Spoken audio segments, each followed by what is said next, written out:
Sayın Başkan, Excellency President of UNGA, Excellencies Heads of State and Government, Distinguished Secretary General, distinguished delegation members, on behalf of myself and my nation, I greet you all with most heartfelt feelings. I wish for the 80th United Nations General Assembly to bring blessings to all humanity. I am deeply honored to address you once again from this podium, which represents the collective conscience of humanity. I congratulate Mr. Young, who has completed his term as President of the General Assembly, and I wish success to Ms. Baerbock, who has taken over this position. At the outset of my speech, I would like to first express my regret at the absence today of the President of the State of Palestine, Mahmoud Abbas, at a time when Palestine is being recognized by an increasing number of countries. Today, we stand here on this podium. I stand here on this podium alongside my 86 million citizens, also for our Palestinian brothers and sisters whose voices are being silenced. I'd like to thank all the countries who announced that they recognize the state of Palestine, and I call on all the other countries who have not done so yet to do so, to recognize the state of Palestine as soon as possible. Esteemed President, distinguished members, the United Nations Charter was signed in San Francisco 8 years ago, and it entered into force on October the 24th, 1945. I would like to recall here again the first words of the first article of the UN Charter. Quote, "The purpose of the United Nations is to maintain international peace and security," unquote. As we celebrate the 80th anniversary of the UN in this hall, grave events are unfolding in many parts of the world that cast a shadow over the very first words of the UN Charter's opening article.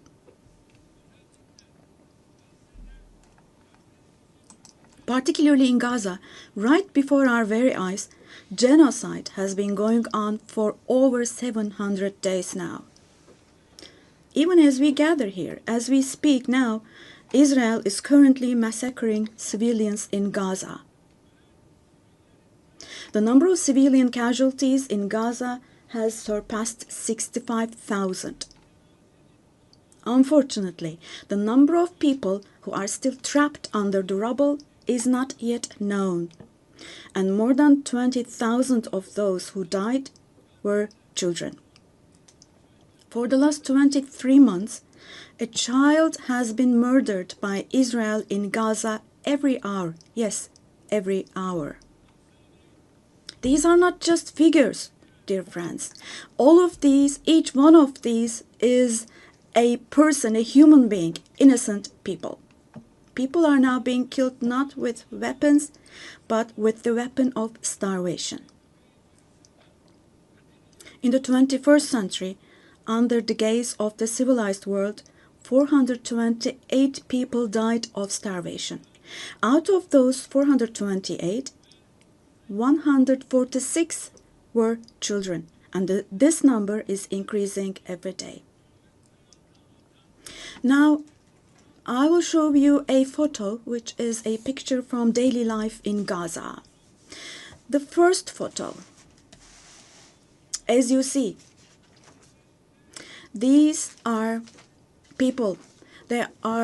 These are women with these cups that they are holding in their hands, cups and buckets. Just feel your conscience and answer the following question. Can we possibly have a reasonable reason for this brutality in 2025? But this shameful picture in Gaza has been unfolding and is being repeated every day for 23 months now. And there are 2.5 million Gazans who live in 365 square kilometers. And every day, what happens is they are being dragged from one place to another. The healthcare infrastructure of Gaza is completely collapsed. Doctors have been killed or they have disappeared while under custody. Ambulances have been hit. Hospitals targeted and destroyed. Treatment is not possible. Surgery is not possible. It's not possible to find medications. Now, dear friends, now is Tayyip Erdogan with a heavy heart, with my heart bleeding here, I am telling you. Innocent little ones, just 2 or 3 years old, without hands, arms, or legs, have become, unfortunately, a common sight to see in Gaza.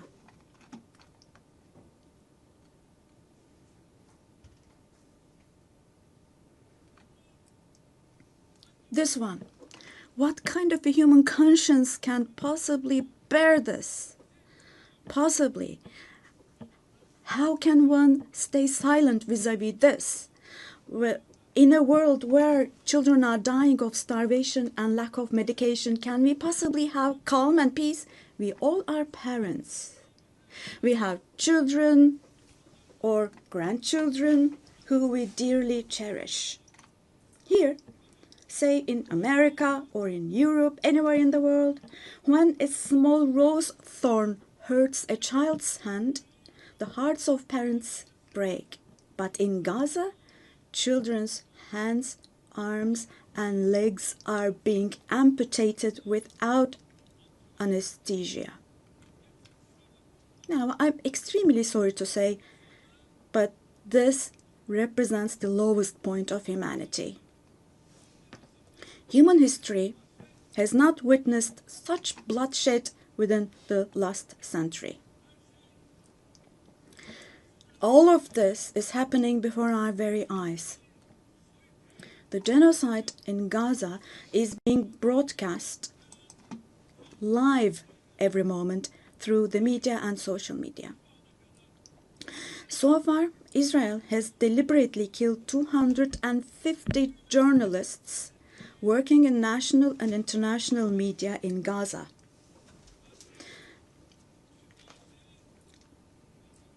And they have closed all the entrance into Gaza, but they still have not been able to cover up the genocide. I wholeheartedly support Secretary General Guterres because he consistently draws attention to the ongoing genocide in Palestinian territories, and I would like to once again congratulate him for his courage.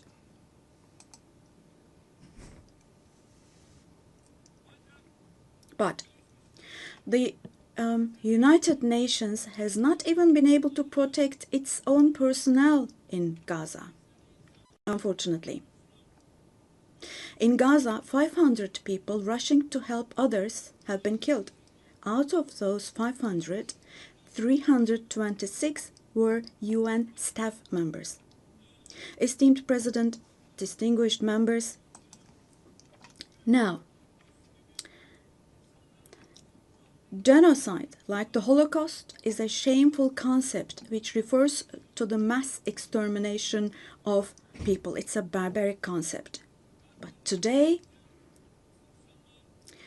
it's not only people who are being killed in Gaza, mind you. Animals are being targeted and killed in Gaza. In Gaza, agricultural land, gardens, trees, grass, century-old olive trees are being destroyed. In Gaza, water supplies are being destroyed and polluted. Buildings, homes, libraries, hospitals, schools, mosques, churches, and historical structures in Gaza are being deliberately destroyed. The soil of Gaza is being rendered useless for humans, for animals, and for plants. So, Now, let me show you yet another photo. And let me ask you here. Look at this photo. What could this photo here possibly have to do with security concerns?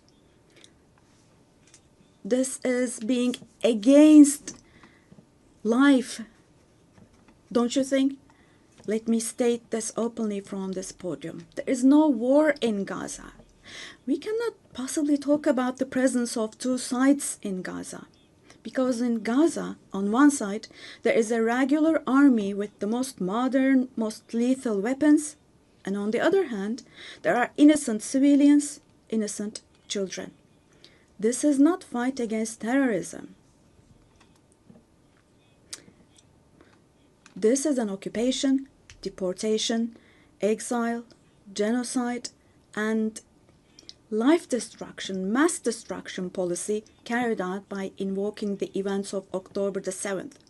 Today, while Gaza is being destroyed under the pretext of Hamas, concurrently, simultaneously, the West Bank, where Hamas is not in power, is also being occupied step by step, and innocent civilians are being massacred through executions.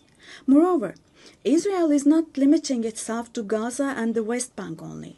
By launching attacks on Syria, on Iran, Yemen, and Lebanon, Israel is also threatening regional peace. Just recently, an Israeli attack took place against a delegation meeting in Qatar for ceasefire negotiations. The attack on Qatar has also shown that the Israeli leadership is now completely out of control. Netanyahu is not obviously interested in forging peace or releasing the hostages. Not only Israel's neighbors, but all countries in the Middle East are subject to the Israeli government's reckless threats. And we must realize the following. Due to the increasing aggression of Israel, in Europe and the West in general, the values that emerged after the Second World War have been eroded. The most fundamental human rights, such as freedom of expression, freedom of the press, freedom of assembly and protest, women's rights, children's rights, democracy, equality, and justice, have been shelved away. At this point, we all have to see the following truth, my dear friends. The Israeli government, driven by an obsession with the promised lands, is openly threatening regional peace and the shared values of humanity.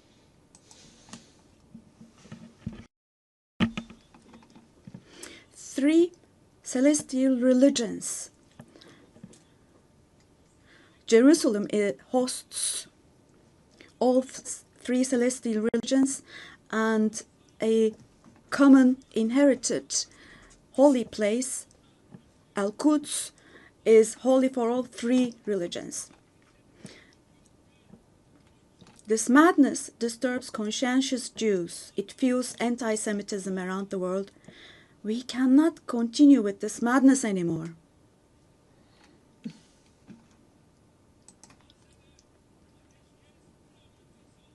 We have to have ceasefire in Gaza as soon as possible. Attacks should stop.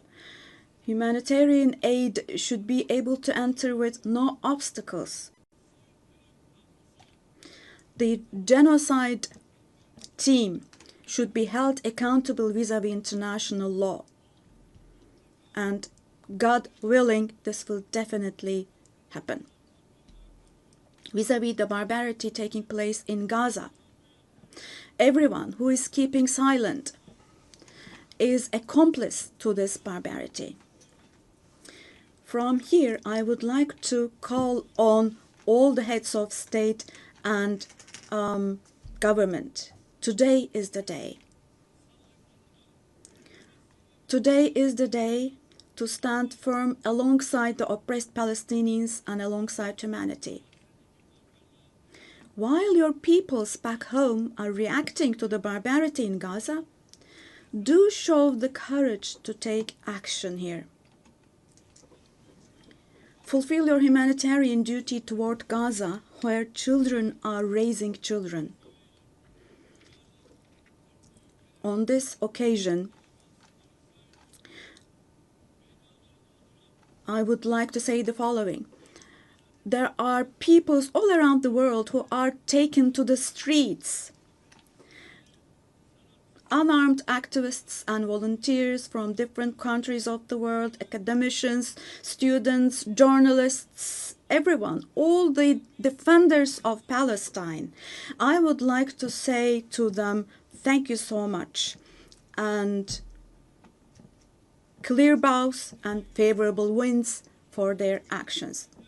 Esteemed delegation members, for 13 years, I have spoken to you from this platform about the oppression and conflicts in our neighbor, Syria. Just as I raise my voice today for the oppressed people of Gaza, likely for 13 years, I have also drawn attention to the cries of the Syrians, and here I became their voice and breath as well. The persecution that caused the death of 1 million people and that forced millions more to flee their homeland has, thankfully, become a thing of the past with the December 8th revolution. Our Syrian brothers and sisters opened the doors to a new period as of December the 8th. I believe that the people of Syria who fought against a bloodthirsty regime will also be able to carry the victory they achieved at great cost to its rightful place, God willing. We'll support with all our means the vision of a one and unified Syria with no forms of terrorism, especially ISIS, being present. A free Syria where security is established is what we want. As stability takes root in Syria, the winners for sure will be all the neighboring countries, our entire region, along with Syrians. And the brotherly countries in the Gulf. I would like to thank them for their contributions for Syria to recuperate. All the regional and international actors who share the same principles with us, God willing, we will continue with our cooperation with all those actors in the same manner. Esteemed friends, we hope that the nuclear issue with our neighbor Iran will be resolved through diplomacy as soon as possible. It should not be forgotten that our region cannot tolerate yet another crisis. Meanwhile, the stability, security, and prosperity of our neighbor Iraq are extremely important for the well-being of our region. In this regard, we attach great importance to strategic moves based on stability and prosperity, such as the Development Path Project. In the north, we are hosting with great enthusiasm the Istanbul process between Russia and Ukraine, both of which are our neighbors. Through direct talks, we facilitated the exchange of several prisoners and corpses, and we worked to identify the modalities of peace negotiations between the parties. Don't forget, there is no winner of war and no losers of a just peace. So with this motto in mind, in the coming days also, we will continue to work hard for a peaceful ceasefire. Meanwhile, we have encouraged the parties from the very beginning to establish peace between Azerbaijan and Armenia. We are pleased that steps were taken on August the 8th, steps that will enable the establishment of lasting peace between the two countries. I would like to once again congratulate the President of Azerbaijan, Ilham Aliyev, the Prime Minister of Armenia, Nikol Pashinyan, and the American President Donald Trump, who contributed to this process, and I would like to congratulate them. On this occasion, I would also like to state that the normalization process between our country and Armenia is progressing as planned. Within the scope of the Ankara process, which is another of our mediation activities, we continue our efforts to resolve the conflict between Somalia and Ethiopia.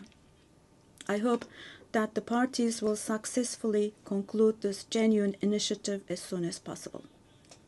Distinguished delegation members, we have been implementing the Montreux Convention, which guarantees security in the Black Sea. And we have been implementing this convention impartially and to the letter for exactly 89 years now.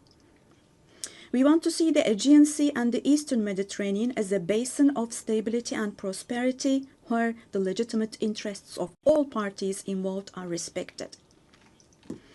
We are ready for constructive cooperation on all issues, particularly on energy and the environment, and we expect the same approach from our neighbors. On this occasion, I would like to particularly underline that projects which exclude Turkey and the Turkish Republic of Northern Cyprus in the Eastern Mediterranean, such projects which exclude us will not be successful. Turkey has rights and authority in the western part of the island of Cyprus, while the Turkish Cypriots have legitimate rights in the areas surrounding the island. An Eastern Mediterranean Conference, which we have proposed before, would contribute to finding common ground. Resolving the Cyprus issue has been tried many times before, but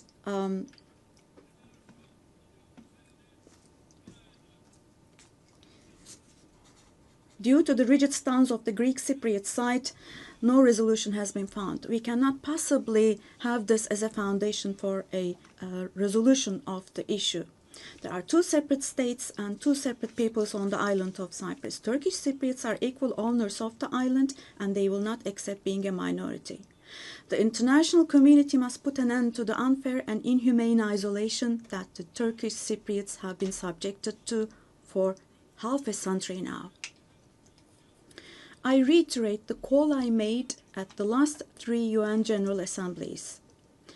Let me repeat. I call on the international community to recognize the Turkish Republic of Northern Cyprus and to establish diplomatic, political, and economic relations with it.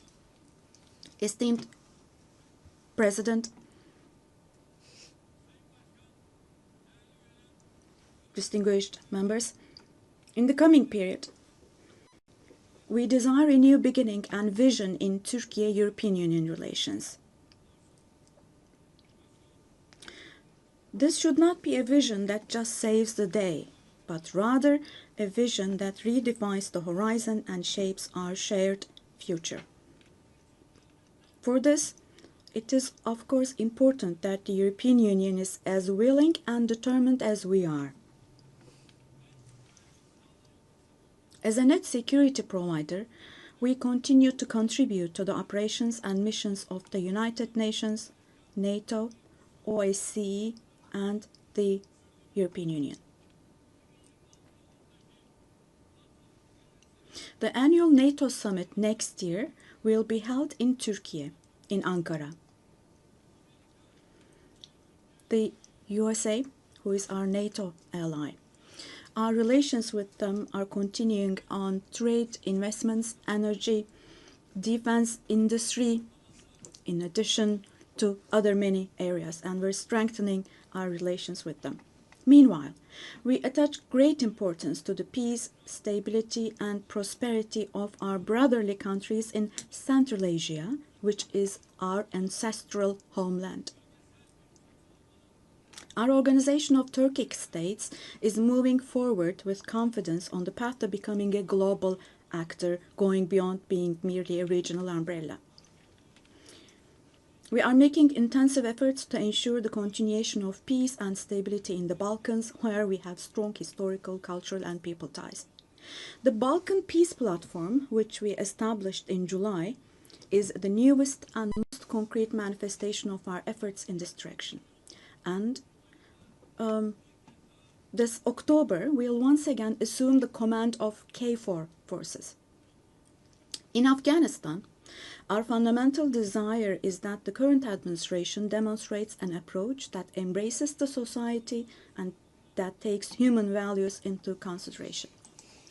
In this process, it is essential that the international community does not leave Afghan people alone, and as Turkey and as the Turkish nation will stand by the Afghan people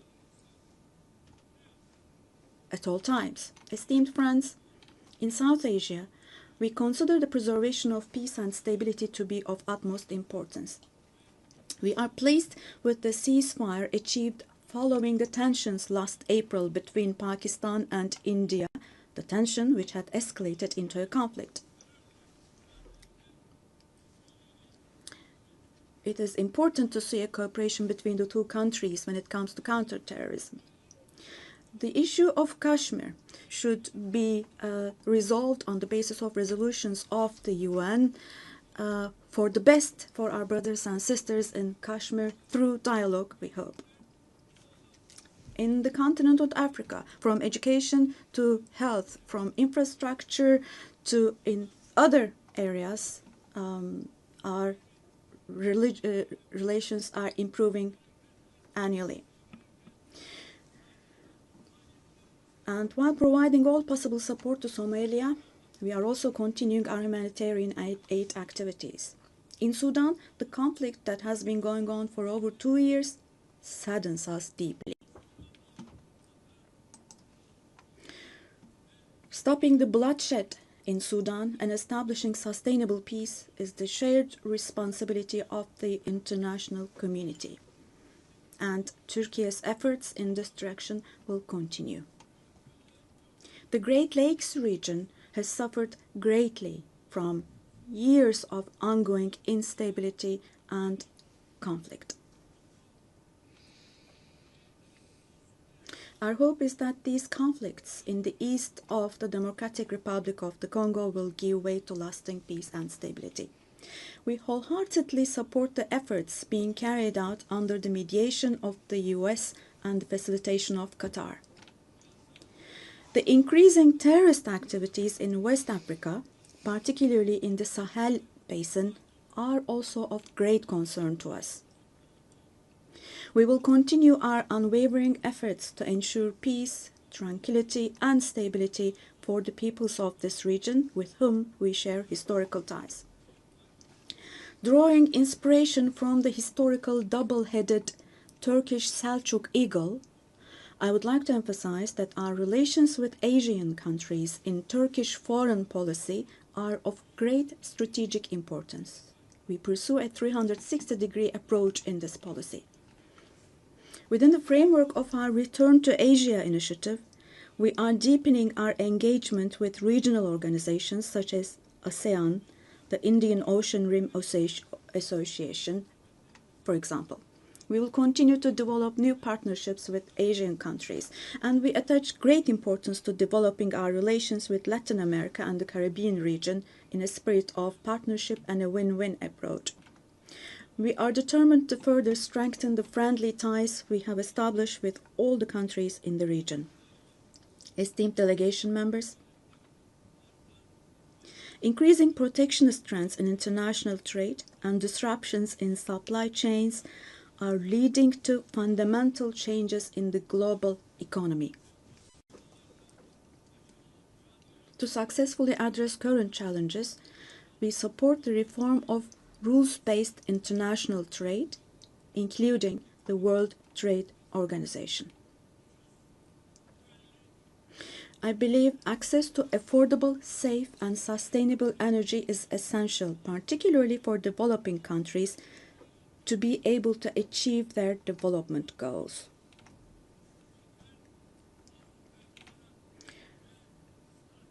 We are resolutely advancing the strategically important Trans-Caspian East-West Middle Corridor project, which extends from China to Europe. We contribute to the development of world trade with our modern transportation infrastructure and the Baku-Tbilisi-Kars line. On our journey to build a future that respects nature, we are moving forward with determination towards the 2053 net zero emission target. We are pleased to observe that the zero waste movement, under the patronage of my wife Emine Erdogan, has grown in waves around the world every year, reaching more people and hearts.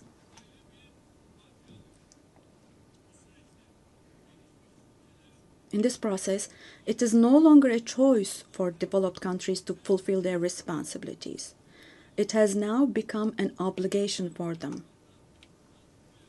As one of the countries providing the most development aid in the world, we are striving to achieve the UN Sustainable Development Goals.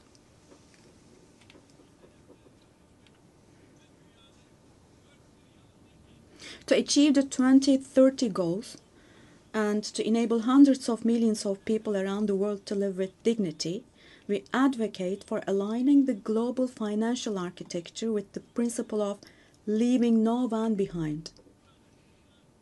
And here, let me also particularly draw your attention to the following. While we grapple with geopolitical challenges, humanity is also witnessing an extraordinary leap forward in artificial intelligence, AI. The transformative power and the benefits offered by these technologies, no society should be deprived of these benefits. AI technologies should be used for the benefit of humanity, not as a new tool of domination. The UN Technology Bank for the Least Developed Countries, which we host in Turkey, plays a critical role in closing the digital and technological gap.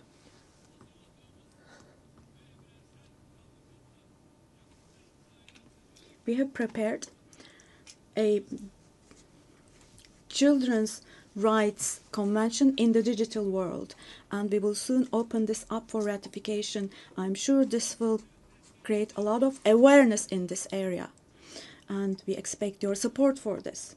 On the other hand, in today's world, where racism, xenophobia, and particularly Islamophobia have reached alarming levels, combating these trends that directly threaten the culture of coexistence has now become an essential duty for humanity.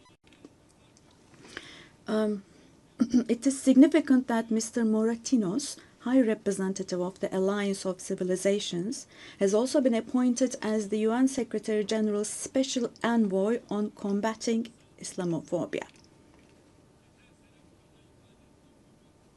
As I stated here last year, the institution of the family is under threat today as never before. Defending the family, consisting of a woman and a man, means defending humanity, defending nature, life, and the future. Turkey will continue to defend the family in the face of ever-increasing attacks. Distinguished delegation members, the roots of the UN, established to prevent humanity from experiencing the disaster of war again, are filled with values that will eliminate the dark era we are in. We fully support the UN APT initiative launched by Secretary General Guterres to make our organization more effective and more efficient. I hope this initiative succeeds as a process that will further strengthen all the activities of the UN. I express our readiness to provide strong support to this process, also driven by our vision of making Istanbul a UN hub. I sincerely believe that it is our shared responsibility to take steps that will restore the founding spirit of the UN in its 80th year. We will continue to say, the world is bigger than five until a system is established where the righteous are powerful, not the powerful are righteous. Our duty is not to abandon the system, but rather to repair it and to make it work again. Without a doubt, a more just, a fairer world is possible. Turkey will patiently continue its fight for the construction of a more just world. So may God help and aid us all. Once again, let me greet you all with kind regards and thank you.